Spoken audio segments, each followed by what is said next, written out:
Hello दोस्तों।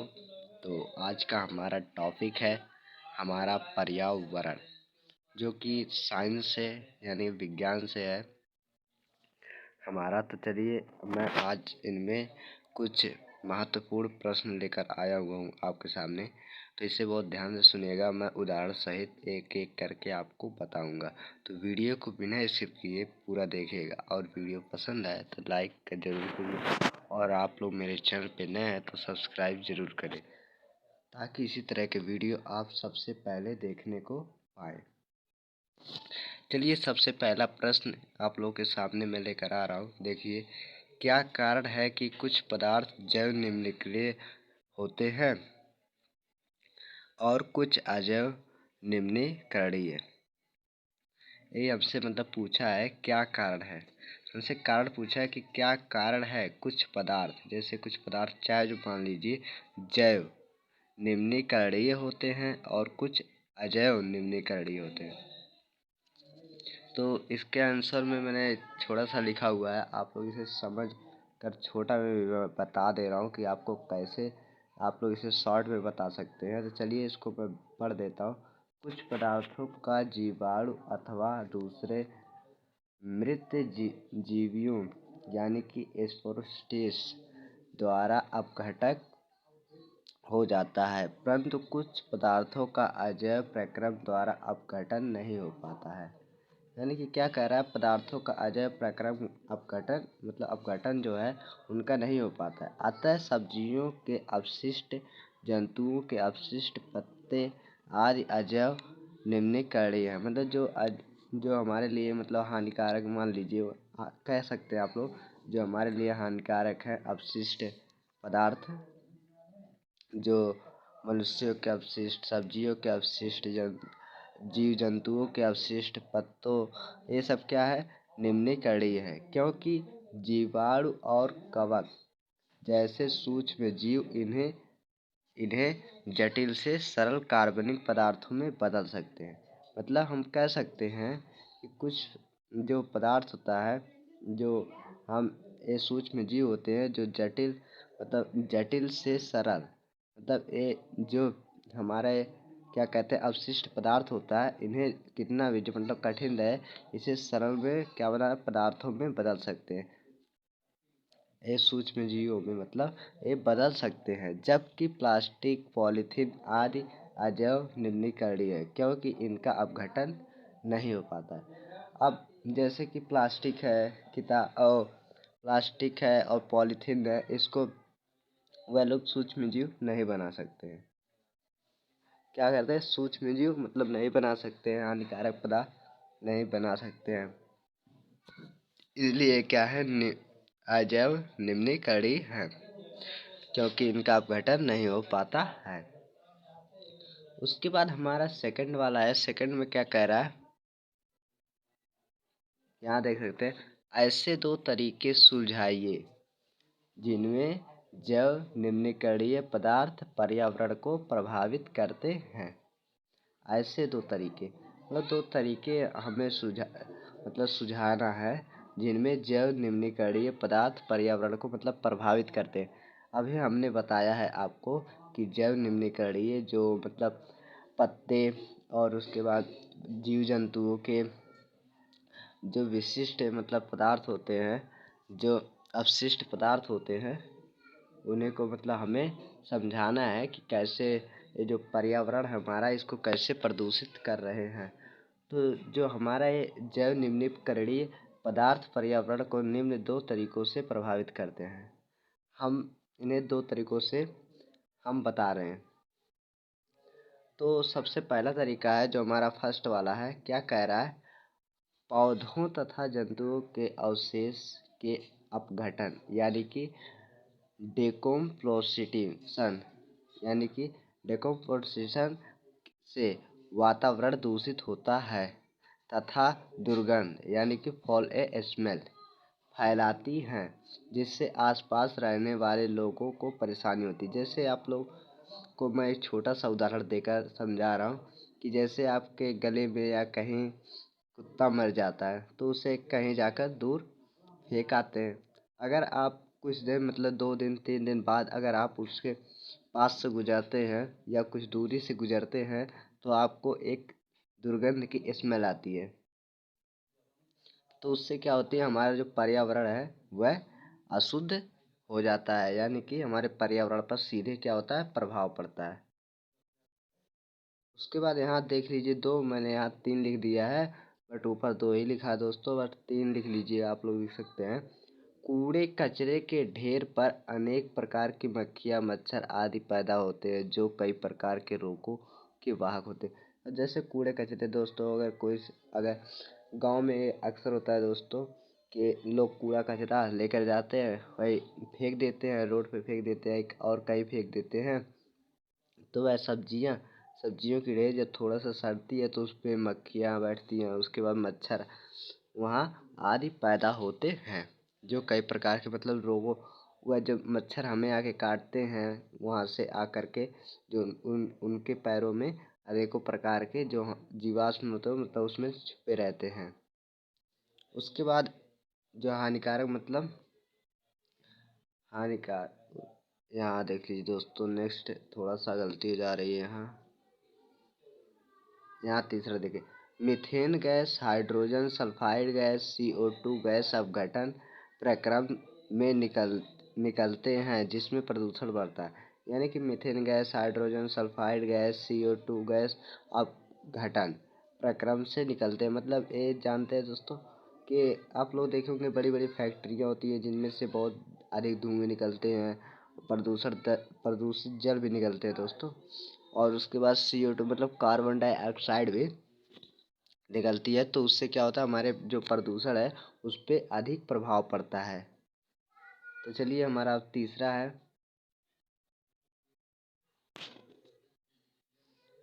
अब यहाँ क्या पूछा है, ऐसे 2 तरीके बताइए। फिर से हमें 2 तरीके बताना है जिनमें अजैव निम्नीकरणीय पदार्थ पर्यावरण को प्रभावित करते हैं। हम यहाँ आपको तीन तीन बता दे रहे हैं ताकि आप इनमें से 2 याद कर लें जो आपको अच्छा लगे। बट आप तीनों थोड़ा समझ लेंगे तो बहुत ही अच्छा रहेगा आपको, ताकि आप कोई भी अगर एक में थोड़ा सा भूल जाते हैं तो ये ना रहे कि आप ना लिख पाए पेपर में। तो चलिए फटाफट इसको भी हम पढ़ लेते हैं। अजैव निम्नीकरणीय पदार्थों जैसे प्लास्टिक, पॉलीथीन, पीड़कनाशक DDT जिसे भी कहते हैं एवं रासायनिक आदि का अपघटन नहीं होता। ये पदार्थ लंबे समय तक पर्यावरण में बने रहते हैं तथा जल एवं मृदा प्रदूषण फैलाते हैं। जैसे कि दोस्तों अजैव निम्नीकरणीय पर ये क्या है, पॉलीथीन, ये प्लास्टिक। मतलब अगर एक्सपेरिमेंट करने जाते हैं तो आप लोग मिट्टी के अंदर एक लोहा और एक क्या होता है पॉलीथीन, उसको डाल दीजिए, साल भर बाद निकालिए, देखिएगा पॉलीथीन में कुछ नहीं हुआ रहेगा, बट आपका लोहा गल जाएगा, पूरा नहीं गलेगा बट कुछ कुछ गल जाएगा। देखिए दोस्तों, ये जो पॉलीथीन होता है, पॉलिस्टिक होता है, ये होता है, ये गलता नहीं है, इसलिए हमारे क्या करता है, जो मृदा होती है उसको बहुत ही अधिक प्रदूषण कर रहा है। उसके बाद अब हमारा दूसरा है, दूसरे में क्या कह रहा है हमको, अजैव निम्नीकरणीय रासायनिक उर्वरक के अत्यधिक प्रयोग से मिट्टी या तो अम्लीय या क्षारीय हो जाती है जिससे उर्वरा शक्ति घट जाती है। अजैव निम्नीकरणीय रासायनिक उर्वरक आजकल जो रासायनिक उर्वरक है दोस्तों बहुत ही अधिक प्रयोग हो रही, हर खेतों में अधिक से अधिक डाला जा रहा है खाद। तो इससे क्या होती है, हमारी जो मिट्टी है वह अम्लीय या क्षारीय हो जाती है जिससे क्या होती है, उर्वरा शक्ति घट जाती है। मतलब जो हमारे पैदावार की जो शक्ति है वह घट जाती है। और भी खाद को छोड़ करके हम लोग अधिक उगाना चाहते हैं, इसलिए अधिक से अधिक खाद का प्रयोग करते हैं, बट उससे हमारी जो मृदा है बहुत ही प्रदूषित होती है। अब उसके बाद क्या कह रहा है, DDT जैसे, यानी कि अभी मैंने बताया है DDT, यहाँ देख लीजिए जो कीटनाशक है, DDT जैसे मतलब वह कीटनाशक खाद्यान्न, सब्जियों, फलों आदि के माध्यम से हमारे शरीर में पहुंच जाते हैं। यानी कि जो हमारे कीटनाशक खाद्यान्न है, ये सब्जियां, फलों आदि, मतलब जो सब्जी फल आदि चीज़ें हम खाते पीते हैं उनके माध्यम से क्या होती है, हमारे शरीर के अंदर जाते हैं तथा हमारे स्वास्थ्य को हानि पहुंचाते हैं। तो हमारे स्वास्थ्य को हानि पहुंचेगा ही। जब हमारे अंदर कुछ मतलब अपशिष्ट पदार्थ जाएंगे तो क्या होगा, हमारे अंदर शरीर में क्या होगी, रोग फैलेंगे। उसके बाद अब देख लीजिए, अब की बार इसे दोस्तों बहुत ही ध्यान से समझिएगा। क्या कह रहा है, पोषी स्तर क्या है। जो हमारा स्तर मतलब पोषी स्तर है, किस तरह से जाता है कि जैसे आप लोगों को मैं समझा दे रहा हूँ। जैसे कि आप ले लीजिए घास। घास से क्या होता है, कीट टिड्डे उसे खाते हैं, घास को। उसके बाद कीट टिड्डे को मेढक खा जाता है, मेढक को सांप खा जाता है, सांप को चील खा जाता है। इसी प्रकार से हमारा एक पोषी स्तर है। क्या एक आहार श्रृंखला का उदाहरण दीजिए तथा इनमें विभिन्न पोषी स्तर बने। मतलब हमें कुछ इनमें विभिन्न पोषी स्तर भी बनाना है। तो इसका उत्तर देख लीजिए। पहले आपको एक छोटा सा लाइन, तो एक लाइन है मतलब लिख लीजिएगा। पोषी स्तर किसी आहार श्रृंखला के विभिन्न स्तरों या चरणों, आप लोग स्तरों या चरणों में लिख सकते हैं, को पोषी स्तर कहते हैं। पोषी स्तर किसे कहते हैं, किसी स्तर के किसी आहार श्रृंखला के चरणों को मतलब पोषी स्तर कहते हैं, जिनमें प्रत्येक चरणों पर भोजन का स्थानांतरण होता है। अभी हमने बताया कि घास को कीट टिड्डे खाते हैं, यानी कि कीट जो टिड्डा होता है वो खाता है, और टिड्डे को मेढक खा लेता है, और मेढक को सांप खा लेता है, और सांप को पंछी यानी कि चील या बाज। तो यहाँ मैंने कुछ एक छोटा सा बनाया हुआ है स्तर। आप लोग यहाँ से इसकी स्क्रीनशॉट ले सकते हैं, या आप लोग को याद हो चुका होगा, आई होप, मैं आशा कर रहा हूँ। देख लीजिए पोषी स्तर वन। वन से यहाँ देखते चलिए, घास है। घास को कीट यानी कि टिड्डा खा लेता है, टिड्डे को मेढक, मेढक को सांप खा लेता है, सांप को पंछी यानी कि चील या बाज खा लेते हैं। उसके बाद आपको छोटी सी लाइन नीचे लिखनी है। क्या लिखनी है, यहाँ देख लीजिए, छोटी सी लाइन यहाँ तक लिखना है। उपयुक्त वर्णित खाद्य श्रृंखला में 5 पोषी स्तर हैं। यहाँ प्रथम है, क्या कह रहा है, घास उत्पादक है, मतलब प्रथम पोषी स्तर। दूसरा है क्या, पोषी स्तर कीट प्राथमिक उपभोक्ता, जिन्हें कहते हैं शाकाहारी होते हैं। उसके बाद तीसरा है पोषी स्तर मेढक, जो द्वितीय उपभोक्ता है, ये मांसाहारी होते हैं। उसके बाद हमारा चतुर्थ है मतलब चौथा है पोषी स्तर, जो सांप है। ओ नहीं, उसके बाद पोषी स्तर मेढक, ये तो हो गया। पोषी स्तर मतलब सांप। तृतीय उपभोक्ता, जो कि हमारा क्या है, तृतीय उपभोक्ता में क्या है, मांसाहारी ये भी होता है, सांप भी मांसाहारी होता है। वी वाला क्या है, मतलब पांचवा पोषी स्तर बाज या चील यानी कि पंछी, चतुर्थ उपभोक्ता होता है, जिन्हें क्या कहते हैं, मांसाहारी ये भी होता है। उसके बाद इसी तरह आप बना सकते हैं।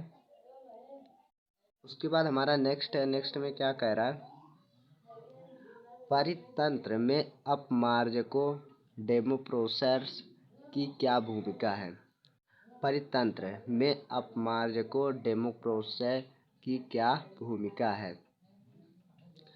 जो हमारी ये परतंत्र है यानी कि अपमार्जकों, जिसे कहते हैं, क्या कहते हैं, डेमोप्रोसेस की भूमिका क्या होती है। अभी ने भूमिका, तो इनकी हम 3 भूमिकाएं लिखे हुए हैं।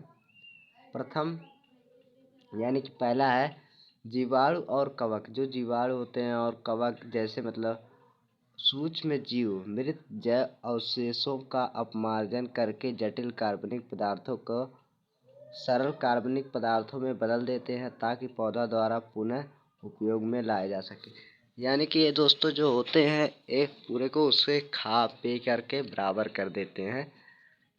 उन्हें मतलब जीवाणु का उत्पन्न जीवाणु और कवक होते हैं, इन्हें सूक्ष्म जीव मृत जो मर जाते हैं पशु पंछी, मतलब उन्हीं को भी खाते हैं। उसके बाद क्या है, मृत पौधे और जंतुओं के शरीर में स्थित विभिन्न तत्वों को मिट्टी, जल तथा वायु में पुनः वापस लाते हैं। ये जो होते हैं मतलब इन्हें पुनः जो होते हैं, इन्हें कोई मिट्टी में ला देता है, कोई वायु, कोई जल में, जिससे मिट्टी की उर्वरा शक्ति भी बढ़ती है तथा प्रकृति में संतुलन बना रहता है। जैसे मृत जीव को अमेनिया में बदलना। जो मृत जीव होते हैं उन्हें अमेनिया में क्या होता है, बदल देते हैं ये सब। कौन बदलता है? जीवाणु और कवक। उसके बाद हमारा तीसरा क्या है? अपमार्जक पर्यावरण को साफ रखने के में क्या होता है? सहायता करता है। अब देख लीजिए दोस्तों, ये 296 पेज पर है। उसके बाद नेक्स्ट है, क्या कह रहा है? ओजोन क्या है तथा यह किसी परितंत्र को किस प्रकार प्रभावित करती है? अब यहाँ देख लीजिए, जो ओजोन हमारा क्या मतलब, ओजोन जो हमारे होते हैं क्या होता है?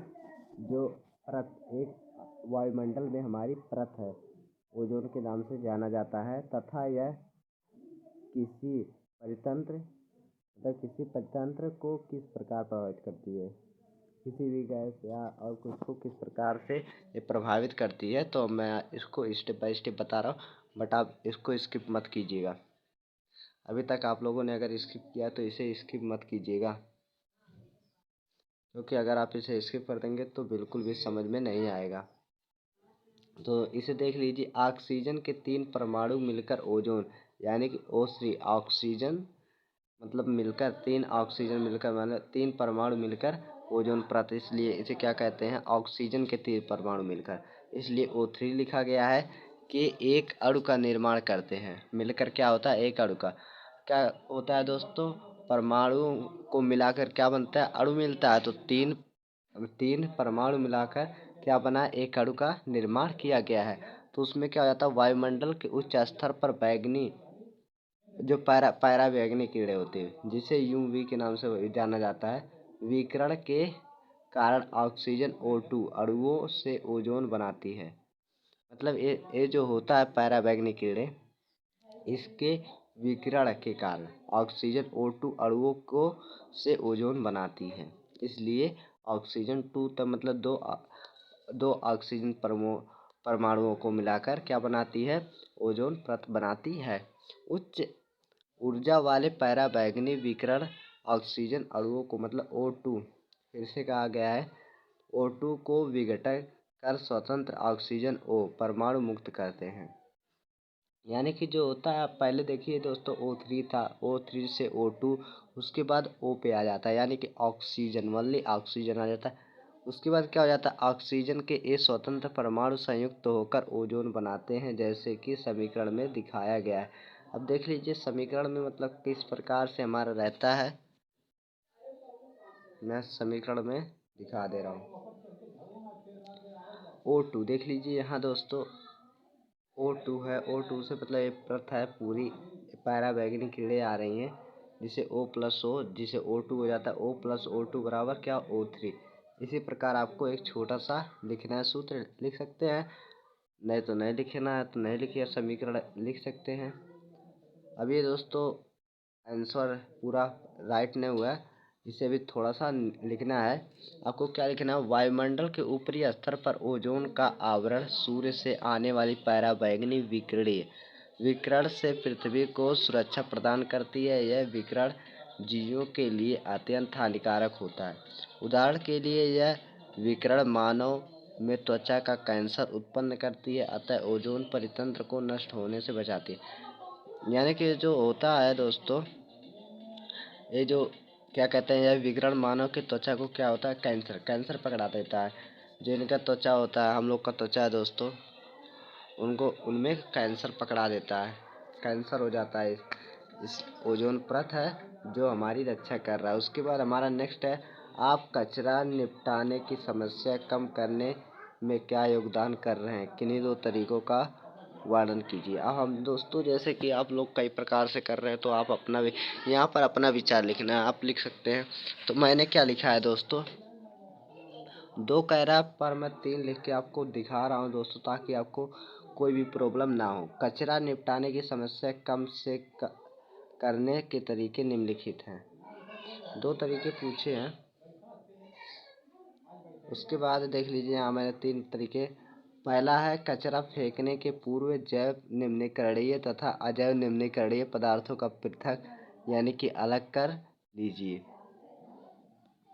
2 तरीके, ऐसे सभी पदार्थों को अलग कर लीजिए जिनका पुनः चक्रण संभव है, जैसे कागज, शीशा, धातुएं, रबड़ इत्यादि, और पॉलीथीन भी मतलब प्लास्टिक भी है दोस्तों उसमें।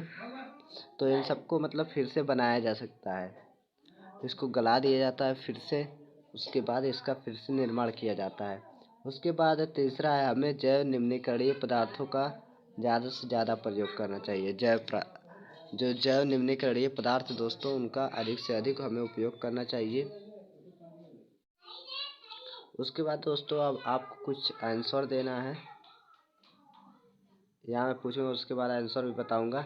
देख लीजिए, दिया हुआ है, निम्न में से कौन से समूहों में केवल जैव निम्नीकरणीय पदार्थ हैं? ए घास, पुष्प तथा चमड़ा। बी है घास, लकड़ी तथा प्लास्टिक। सी है फलों के छिलके, केक एवं नींबू का रस। डी है केक, लकड़ी एवं घास। आपके पास बहुत ही कम समय दोस्तों, फटाफट आंसर दे दीजिए। तो चलिए दोस्तों, मैं इसका आंसर बता देता हूँ बिना रुके। चलिए दोस्तों, आपका आंसर कि सही होगा, तथा इसका है जो हमारा है डी, यानी कि सी तथा डी। यानी कि क्या है, सी तथा डी। डी वाला मतलब केक, लकड़ी एवं घास।